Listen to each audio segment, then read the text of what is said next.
And it's not about the others in that video.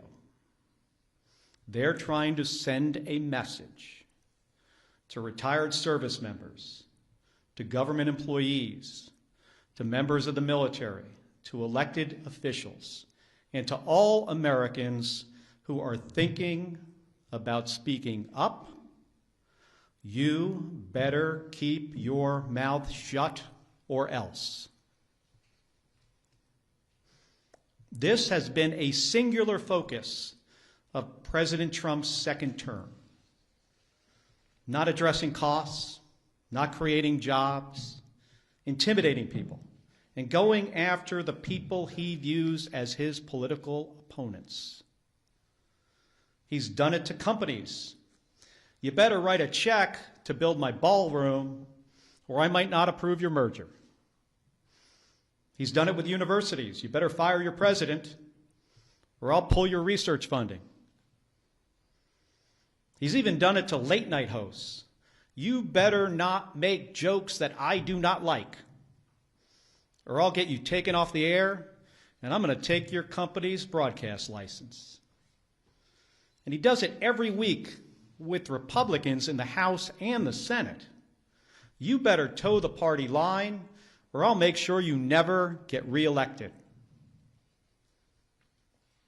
Folks, this comes at a cost.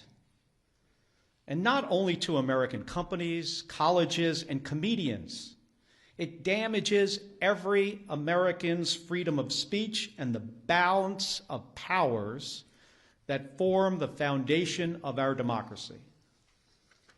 Because when Republicans in Congress are too afraid to disagree with this president, it means that his bad ideas go unchallenged. He has slapped reckless tariffs on countries across the globe, skyrocketing the cost of everything from groceries to school supplies.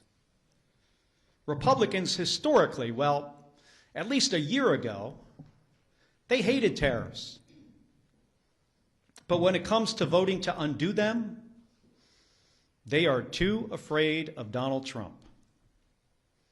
So Americans pay more for just about everything because of spineless politicians.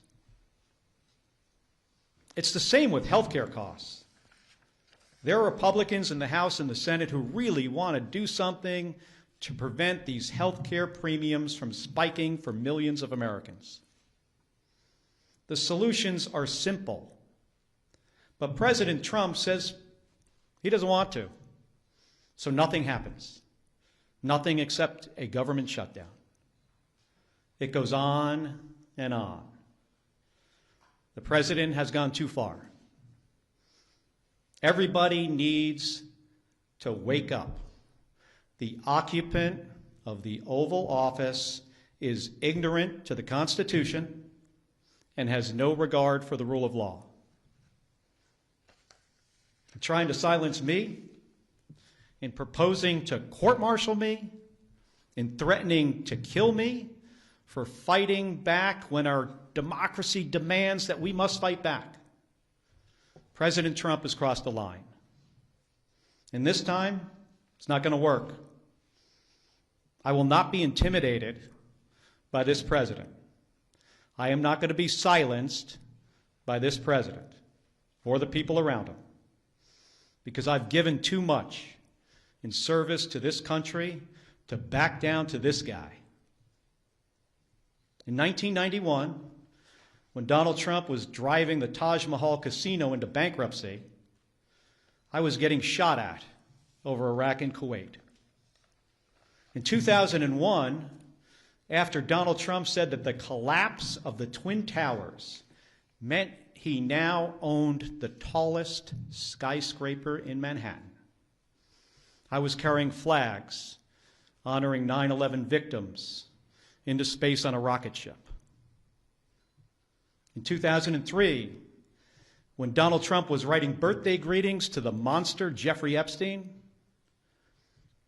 I was the first on the scene to recover the bodies of my fellow astronauts who died when Space Shuttle Columbia exploded during re-entry.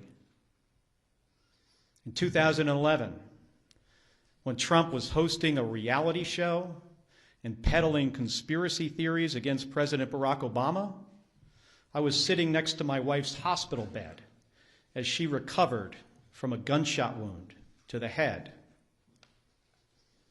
My point is this: I've been through a lot worse in service to my country. The President and Pete Hegseth are not going to silence me. They aren't going to keep me from speaking out, and they're not going to keep me from doing my job. Enough of the bullying, enough of the intimidation, enough of the threats, enough of your nonsense.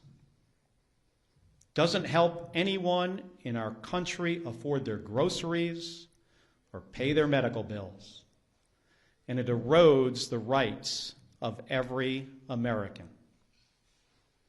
My job is to fight for them, to stand up for the Constitution, and nothing is going to stop me from doing my job.